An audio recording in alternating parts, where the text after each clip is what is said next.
Our next topic is clarinet articulation. Now this is one of the trickiest ones to learn and to teach because unless we have an x-ray, we can't see inside of our mouths. We can't see what's happening with the tongue. So we have to really use our ears, and I'll also try to explain it really clearly.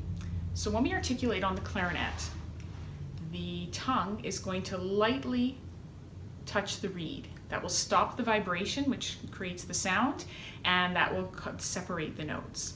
Now, before we even get into that though, the most important thing with articulation on wind instruments is air. We want to first get the air flowing. So I would actually start playing your clarinet and not worry about articulation. Slur everything, which means don't separate the notes with your tongue. Make sure you've got the air going and then introduce articulation.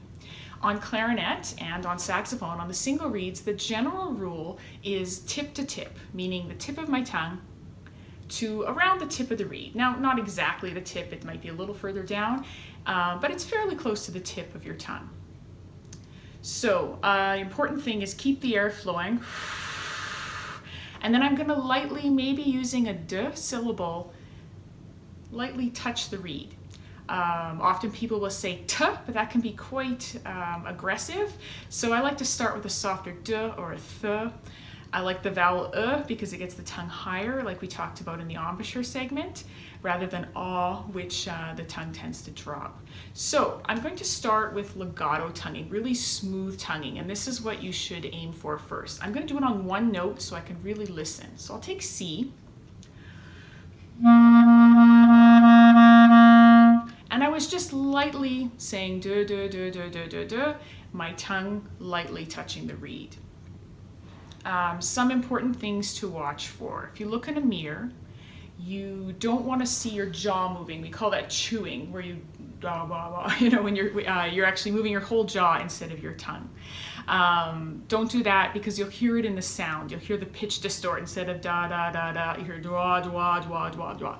So watch for the jaw, watch for the neck. You don't want to see movement there. The clarinet has a very still and static embouchure, so really you don't want to see any movement. So take a look in a mirror. You want to be really careful that you are actually tonguing on the reeds. Some people, when they first learn to articulate, they're actually just puffing their air. You definitely don't want to do that. You'll hyperventilate and it doesn't sound so great. The other thing is some people don't even touch the reed. They just touch their mouth in front of the reed. It may sound good, but after a while it gets really difficult to do different types of articulation. So tip of the tongue to the tip of the reed. And aim for legato.